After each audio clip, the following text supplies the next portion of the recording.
Hi hello ನಮಸ್ಕಾರ ಸ್ನೇಹಿತರೆ, ನಾನು ನಿಮ್ಮೆಲ್ಲ ಮೃತ್ಯುಂಜಯ್ ಆ್ಯಂಡ್ ಇವತ್ತಿನ ಒಂದು ವೆರಿ ಫ್ರೆಶ್ ಎಪಿಸೋಡ್ಗೆ ನಿಮ್ಮೆಲ್ಲರಿಗೂ ಸ್ವಾಗತ. ಆ್ಯಂಡ್ ಇವತ್ತಿನ ವಿಡಿಯೋ ಕೂಡ ಒಂದು ಕಾರ್ ಟ್ಯುಟೋರಿಯಲ್ ವಿಡಿಯೋ ಆಗಿರುತ್ತೆ. ಸೊ ಬನ್ನಿ ಇವತ್ತಿನ ವಿಡಿಯೋನ ಸ್ಟಾರ್ಟ್ ಮಾಡೋಣ. Jack it up.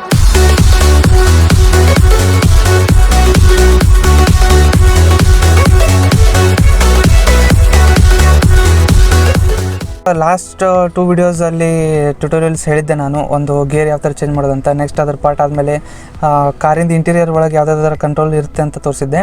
ಸೊ ಬನ್ನಿ ಇವತ್ತು ಈ ಕಾರ್ ಟ್ಯುಟೋರಿಯಲ್ನಲ್ಲಿ ಥರ್ಡ್ ಪಾರ್ಟ್ ಇದು. ಮಳೆ ಬರ್ತಿರುತ್ತಲ್ವಾ, ಮಳೆ ಬಂದಾಗ ನಾವು ಯಾವ ಥರ ಗಾಡಿ ಸೇಫಾಗಿ ಡ್ರೈವ್ ಮಾಡಬೇಕು ಅಂತ ನೋಡೋಣ. ಸೊ ಮೇನ್ ಕಾಂಪೋನೆಂಟ್ಸ್ ಬಂದ್ಬಿಟ್ಟು ಒಳಗಡೆ ಒಂದೆರಡು ಸಿಸ್ಟಮ್ಸ್ ಯೂಸ್ ಮಾಡಬೇಕಾಗುತ್ತೆ. ಅದು ಯಾವುದಂತ ಕಂಪ್ಲೀಟಾಗಿ ನಿಮಗೆ ತೋರಿಸ್ತೀನಿ. ಸೊ ಅದು ನಿಮ್ಮದು ಸೇಫ್ಟಿಗೋಸ್ಕರ ಇರುತ್ತೆ. ನಾವು ವಿಡಿಯೋದಲ್ಲಿ ಏನು ಕವರ್ ಮಾಡ್ತಿದ್ವಿ ಅಂದರೆ, ಫ್ರಂಟ್ ವಿಂಡ್ಶೀಲ್ಡ್ ಮೇಲೆ ಏನು ಫಾಗ್ ಆಗುತ್ತಲ್ವಾ, ಅದನ್ನು ಯಾವ ಥರ ಕಂಟ್ರೋಲ್ ಮಾಡ್ಕೋಬಹುದು, ವಿಸಿಬಿಲಿಟಿ ಯಾವ ಥರ ಇನ್ಕ್ರೀಸ್ ಮಾಡ್ಕೋಬಹುದು, ಅದೇ ರೀತಿ ವೈಪರ್ ಸ್ಪೀಡ್ಸು ಅದ್ರ ಬಗ್ಗೆ ಎಲ್ಲ ಡಿಸ್ಕಷನ್ ಮಾಡೋಣ. ಆ್ಯಂಡ್ ನೀವು ತುಂಬ ಜೋರು ಮಳೆ ಇದ್ದಾಗ ಇನ್ನೇನು ರೋಡ್ ಕಾಣಿಸೋದೇ ಇಲ್ಲ ಅನ್ನೋ ರೀತಿ ಸಿಚುವೇಶನ್ಸಲ್ಲಿ ಯಾವ ಥರ ಡ್ರೈವ್ ಮಾಡಬೇಕು ಸೇಫ್ ಆಗಿ ಅಂತ ಇವತ್ತಿನ ವಿಡಿಯೋದಲ್ಲಿ ನೋಡೋಣ. ಓಕೆ ಫ್ರೆಂಡ್ಸ್, ಮಳೆ ಬಂದಿದೆ ಫುಲ್ಲು. ಈಗ ನೀವು ನೋಡ್ತಿರ್ಬೋದು ಸಿಚುವೇಶನ್ ಯಾವ ಥರ ಇದೆ ಅಂತ. ಇಲ್ಲಿ ನೋಡಿ, ಫ್ರಂಟ್ ವಿಂಡ್ಶೀಲ್ಡ್ ಎಲ್ಲ ಫಾಗ್ ಆಗಿಬಿಟ್ಟಿದೆ. ಸೈಡ್ ಇದು ನಾನು ಸ್ವಲ್ಪ ಒರೆಸಿದ್ದೀನಿ. ಆ್ಯಂಡ್ ಈ ಕಡೆ ಕೂಡ ನೋಡ್ತಿರ್ಬೋದು ನೀವು.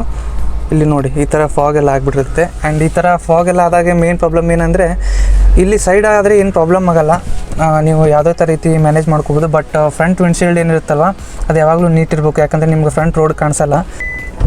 ನಿಮಗೆ ಲಾಸ್ಟ್ ಟೈಮ್ ಹೇಳಿದ್ನಲ್ಲ ವೈಪರ್ ಕಂಟ್ರೋಲ್ಸು, ಈಗ ಫಸ್ಟ್ ಹಾಗೆ ಮೀಡಿಯಮಾಗಿ ಆನ್ ಮಾಡ್ತಿದ್ದೀನಿ. ಸೊ ವಾಶ್ ಆಗ್ತಿದೆ ನೋಡಿ, ಇದು ಮೀಡಿಯಮಲ್ಲಿ ಇಟ್ಟಿದ್ದೀನಿ. ಬಟ್ ಇನ್ನೊಂದು ಏನು ಗೊತ್ತಾ, ನೀವು ವೈಪರ್ ಆನ್ ಮಾಡಿದ್ರು ಕೂಡ ಇದು ಫಾಗ್ ಏನಿರುತ್ತಲ್ವ, ಈ ಫಾಗ್ ಹೋಗಲ್ಲ. ಇಲ್ಲಿ ನೋಡಿ, ನೀವು ನಾನು ಕೈಲೇ ಮ್ಯಾನ್ಯುವಲಿ ಒರೆಸ್ದಾಗ ಮಾತ್ರ ಹೋಯ್ತದು. ಓಕೆ ಫ್ರೆಂಡ್ಸ್, ಈಗ ನಾನು ಗಾಡಿನ ಸ್ಟಾರ್ಟ್ ಮಾಡಿದ್ದೀನಿ. ವೈಪರ್ ಕೂಡ ಆನ್ ಇದೆ. ಆ್ಯಂಡ್ ವೈಪರ್ ಆಫ್ ಮಾಡ್ತೀನಿ. ಈಗ ನೋಡ್ತಿರ್ಬೋದು, ಇಲ್ಲಿ ಫಾಗ್ ಇದೆ, ನಿಮ್ಗೆ ತೋರಿಸ್ತೀನಿ ನೋಡಿ. ಇಲ್ಲೆಲ್ಲ ಫಾಗ್ ಇದೆ. ಸೊ ಅದಕ್ಕೋಸ್ಕರ ನೀವೇನು ಮಾಡಬೇಕಂದ್ರೆ, ಇಲ್ಲಿ ಫ್ರಂಟ್ ಅಂತ ಇರ್ತದಲ್ವ ಡಿಫಾಗರ್, ಅದನ್ನ ಆನ್ ಮಾಡಬೇಕು. ಸೊ ಈಗ ನಾನು ಡಿಫಾಗರ್ ಆನ್ ಮಾಡಿದ್ದೀನಿ. ಈಗ ನೀವು ನೋಡ್ತಿರ್ಬೋದು, ಫಾಗ್ ತನ್ನಿಂದ ತಾನೇ ಪೂರ್ತಿ ಕ್ಲಿಯರ್ ಆಗುತ್ತೆ. ಈಗ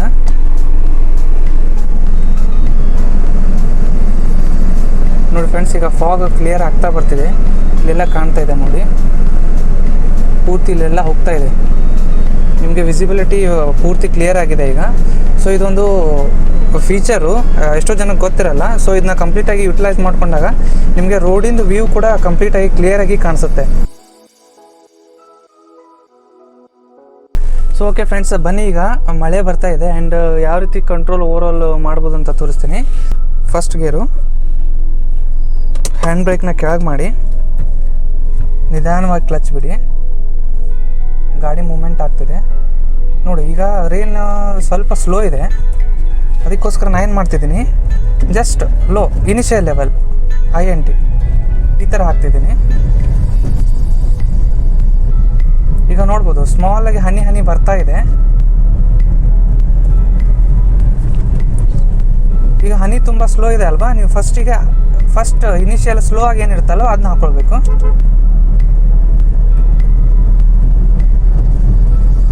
ಆ್ಯಂಡ್ ಇನ್ನೊಂದು ಏನು ಮೇನ್ ಇಂಪಾರ್ಟೆಂಟ್ ಫೀಚರ್ಸ್ ಅಂದರೆ, ನೀವು ತುಂಬ ಜಾಸ್ತಿ ಮಳೆ ಇರುತ್ತೆ, ನಿಮಗೆ ರೋಡ್ ವಿಸಿಬಿಲಿಟಿ ಕರೆಕ್ಟಾಗಿರಲ್ಲ ಅಂದಾಗ, ನೀವು ಇಲ್ಲೇನಿದು ಟ್ರಯಾಂಗಲ್ ಶೇಪಲ್ಲಿ ಬಟನ್ ಇದೆಯಲ್ಲ, ಇದನ್ನು ಆನ್ ಮಾಡಬೇಕು. ಸೊ ದ್ಯಾಟ್ ಇದನ್ನು ನೀವು ಆನ್ ಮಾಡಿದಾಗ ಏನಾಗುತ್ತೆ, ಎರಡು ಇಂಡಿಕೇಟರ್ಸು ಹಜಾರ್ಡ್ ಲ್ಯಾಂಪ್ ಸ್ವಿಚ್ ಏನಂತಾರಲ್ವ, ಅದು ಬ್ಲಿಂಕ್ ಆಗ್ತಾ ಇರುತ್ತೆ. ಸೊ ದ್ಯಾಟ್ ನಿಮ್ಮ ಗಾಡಿ ಕಾಣಿಸಿಲ್ಲ ಆದರೂ ಲೈಟ್ ಬ್ಲಿಂಕ್ ಆಗ್ತಾ ಇರುತ್ತಲ್ವ, ಅವಾಗ ಏನು ಮಾಡ್ತಾರೆ, ಎದುರಿಗೆ ಬರೋರಿಗೆ ಇಲ್ಲ ಹಿಂದೆ ಯಾರು ಬರೋರಿಗೆ ಗೊತ್ತಾಗುತ್ತೆ ಇವರು ಗಾಡಿ ಬರ್ತಿದೆ ಈ ಥರ ಇದೆ ಅಂತ. ಓಕೆ, ಇಲ್ಲೊಂದು ರೋಡ್ ಬ್ರೇಕ್ ಬಂತು. ಗೇರ್ನ ಚೇಂಜ್ ಮಾಡ್ಕೊಳ್ಳಿ.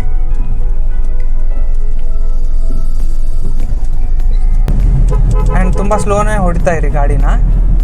ನೀವು ಬಿಗಿನರ್ಸ್ ಆಗಿದ್ರೆ ಮಾತ್ರ ತುಂಬ ಕೇರ್ಫುಲ್ ಆಗಿರಬೇಕು ಮಳೆಯಲ್ಲಿ, ಯಾಕಂದರೆ ಸಡನ್ನಾಗಿ ನಿಮಗೆ ಎದುರಿಗೆ ಬಂದಿರೋ ಗಾಡಿ ಎಲ್ಲ ಗೊತ್ತಾಗೋದಿಲ್ಲ.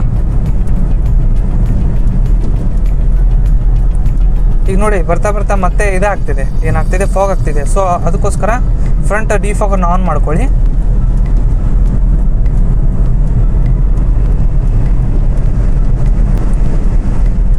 ಓಕೆ, ಈಗ ಡಿಫಾಗರ್ ಆನ್ ಆಗಿ ಎಲ್ಲ ಫಾಗ್ ಎಲ್ಲ ಕ್ಲಿಯರ್ ಆಯಿತು.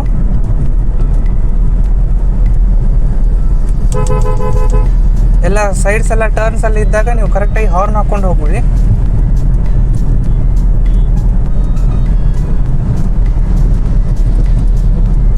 ನಿಮಗೆ ಇನ್ ಕೇಸ್ ದಾರಿಯಲ್ಲಿ ಹೋಗುವಾಗ ಏನಾದರೂ ಸಡನ್ನಾಗಿ ರೊಜ್ಜಾದರೂ ಸಿಡಿದ್ರೆ ಇದನ್ನು ವೈಪರ್ ಏನಿರುತ್ತಲ್ವ ನಿಮ್ಮ ಹತ್ರ ಪ್ಲೇಸ್ ಮಾಡ್ಕೊಳ್ಳಿ. ಅವಾಗ ಒಂದು ವಾಟರ್ ಜೆಟ್ ಸ್ಪ್ರೇ ಆಗಿ ನಿಮ್ಮದು ವಿಂಡ್ಶೀಲ್ಡ್ ಕ್ಲೀನ್ ಆಗುತ್ತೆ.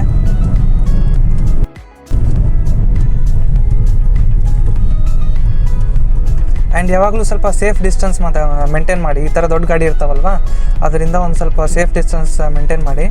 ಇನ್ ಕೇಸ್ ಅವರು ಯಾವುದೋ ಹಿಂದೆ ಬರೋ ಸಿಚುವೇಶನ್ ಆದರೂ ನಿಮ್ಗೆ ಗೊತ್ತಾಗಲ್ಲ, ಯಾಕಂದರೆ ಡ್ರೈವರು ಅವ್ರಿಗೆ ಹಿಂದೆ ಕಾಣಿಸಲ್ಲ ಕರೆಕ್ಟಾಗಿ.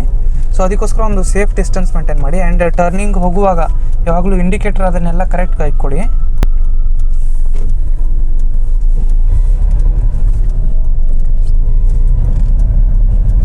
ಆ್ಯಕ್ಚುಲಿ ಫ್ರೆಂಡ್ಸ್, ನಾನು ವಿಡಿಯೋ ಮಾಡ್ಬೇಕಂತ ಬಂದಲ್ಲ, ಆವಾಗ ತುಂಬಾ ಮಳೆ ಇತ್ತು. ಆ್ಯಂಡ್ ಈಗ ಮಳೆ ಸ್ವಲ್ಪ ಕಡಿಮೆ ಆಗಿದೆ.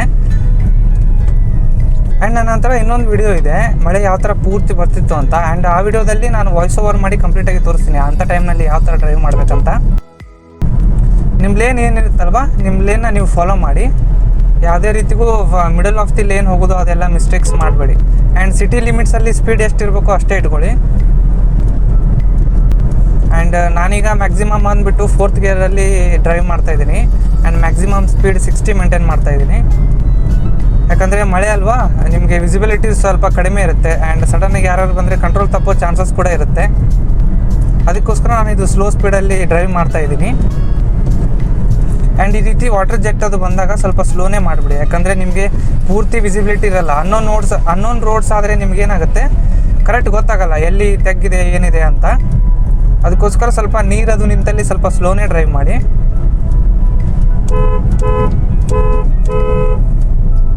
ಈ ಥರ ಕಾರ್ನರ್ಸು ಅದೆಲ್ಲ ಇದ್ದಾಗ ಸ್ವಲ್ಪ ಹಾರ್ನ್ ಜಾಸ್ತಿ ಯೂಸ್ ಮಾಡಿ, ಸೊ ದ್ಯಾಟ್ ಅವ್ರಿಗೂ ಬರೋರು ಕೂಡ ಅವೇರ್ನೆಸ್ ಇರುತ್ತೆ, ಓ ಗಾಡಿ ಬರ್ತಿದೆ ಅಂತ.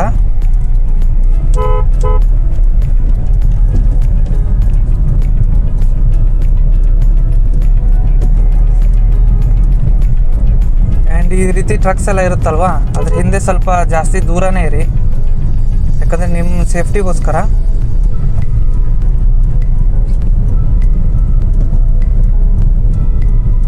ಆ್ಯಂಡ್ ಇನ್ನೊಂದು, ನೀವು ಲೆಫ್ಟ್ ಸೈಡ್ ಇರೋವಾಗ ಯಾವತ್ತೂ ಓವರ್ಟೇಕ್ ಮಾಡಬೇಡಿ. ನೀವು ರೈಟ್ ಸೈಡ್ ಇದ್ದಾಗ ಮಾತ್ರ ಓವರ್ಟೇಕ್ ಮಾಡಿ.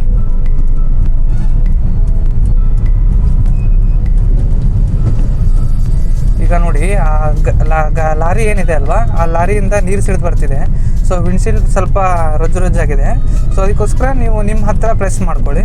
ಅವಾಗ ಒಂದು ವಾಟರ್ ಜೆಟ್ ಸ್ಪ್ರೇ ಆಗಿ ನಿಮಗೆ ವಿಂಡ್ಶೀಲ್ಡ್ ತುಂಬಾ ಕ್ಲೀನ್ ಆಗುತ್ತೆ.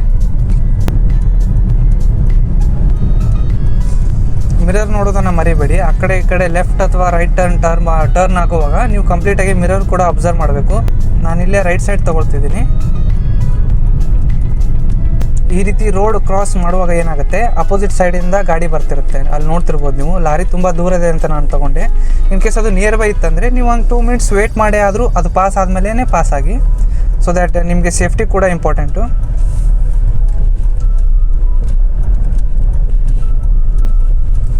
ಓಕೆ ಫ್ರೆಂಡ್ಸ್, ನೋಡಿ ಇದು ಮತ್ತೆ ಫಾಗ್ ಆಗ್ತಾ ಬರ್ತಾ ಇದೆ. ಸೊ ಅದಕ್ಕೋಸ್ಕರ ಡಿಫಾಗರ್ ಆನ್ ಮಾಡಿದ್ದೀನಿ.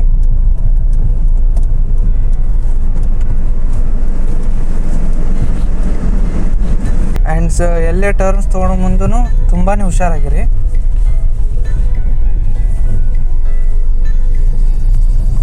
ಓಕೆ ಫ್ರೆಂಡ್ಸ್, ಇವತ್ತಿನ ಈ ವಿಡಿಯೋನ ನೀವು ಕಂಪ್ಲೀಟಾಗಿ ನೋಡಿದ್ದೀರಾ ಅನ್ಕೊಳ್ತೀನಿ. ಆ್ಯಂಡ್ ಯಾವುದೇ ರೀತಿ ಸ್ಕಿಪ್ ಮಾಡಿ ನೋಡಬೇಡಿ. ನಿಮಗೆ ಎಲ್ಲೆಲ್ಲಿ ಪ್ರತಿಯೊಂದರಲ್ಲೂ ನಾನು ಇಂಪಾರ್ಟೆಂಟ್ ಪಾಯಿಂಟ್ಸ್ ಮೆನ್ಷನ್ ಮಾಡಿದ್ದೆ. ಸೊ ಆ ಪಾಯಿಂಟ್ಸ್ನ ಫಾಲೋ ಮಾಡಿ. ಆ್ಯಂಡ್ ಇಫ್ ಪಾಸಿಬಲ್ ಒಂದು ನೋಟ್ ಕೂಡ ಮಾಡ್ಕೊಳ್ಳಿ, ಸೊ ದ್ಯಾಟ್ ನೀವು ಎವ್ರಿ ಟೈಮ್ ಕಾರ್ ಓಡಿಸೋವಾಗ ಅದು ನೋಟ್ ಓದಿದರೆ ನಿಮ್ಗೊಂದು ರಿಮೆಂಬರ್ಸ್ ಆಗುತ್ತೆ. ಯಾವಾಗಲೂ ಮಳೆ ಬರುವಾಗ ಸ್ವಲ್ಪ ಸ್ಪೀಡ್ ಕಡಿಮೆನೇ ಮೇಂಟೈನ್ ಮಾಡಿ. ಈವನ್ ಹೈವೇಸ್ ಇದ್ದರೂ ಕೂಡ ನೀವು ಸ್ಪೀಡ್ ಕಡಿಮೆ ಮಾಡೋದೇ ಒಂಥರ ಸೇಫು. ಯಾಕಂದರೆ ಯಾವ ಟೈಮಲ್ಲಿ ಏನು ಅಡ್ಡ ಬರುತ್ತೆ. ಆ್ಯಂಡ್ ನಿಮಗೆ ಮಳೆ ಆದಾಗ ರೋಡ್ ಗ್ರಿಪ್ ಕೂಡ ಅಷ್ಟು ಕರೆಕ್ಟಾಗಿ ಇರೋದಿಲ್ಲ. ಸೊ ಮಳೆ ಬಂದಾಗ ಏನಂದರೆ ನೀವು ಅಟ್ಲೀಸ್ಟ್ ಒಂದು ನಾಮಿನಲ್ ಸ್ಪೀಡ್ ಮೇಂಟೈನ್ ಮಾಡಿ, ಸೊ ದ್ಯಾಟ್ ನಿಮಗೂ ಮತ್ತು ನಿಮ್ಮ ಫ್ಯಾಮಿಲಿಗೂ ಕೂಡ ಇದು ಸೇಫು.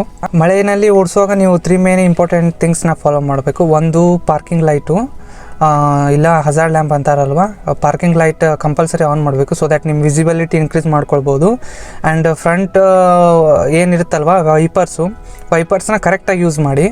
ಆ್ಯಂಡ್ ಹಿಂದೇನು ನಿಮ್ಮದು ಗಾಡಿ ಟಾಪ್ ಆ್ಯಂಡ್ ಆಗಿದ್ರೆ ಅದು ಹಿಂದೆ ಕೂಡ ಒಂದು ವೈಪರ್ ಇರುತ್ತೆ, ಸೊ ಅದನ್ನು ಕೂಡ ಯೂಸ್ ಮಾಡ್ಕೊಳ್ಳಿ ಪ್ರಾಪರ್ ವಿಸಿಬಿಲಿಟಿಗೆ. ಆ್ಯಂಡ್ ಫಾಗ್ ಆದಾಗ ಏನು ಮಾಡ್ಬೇಕು ಹೇಳಿ, ಡಿಫಾಗರ್ಸ್ನ ಆನ್ ಮಾಡಬೇಕು. ಆ್ಯಂಡ್ ಡಿಫಾಗರ್ಸ್ ಆನ್ ಮಾಡಿದಾಗ AC ಕೂಡ ಆನ್ ಆಗುತ್ತೆ.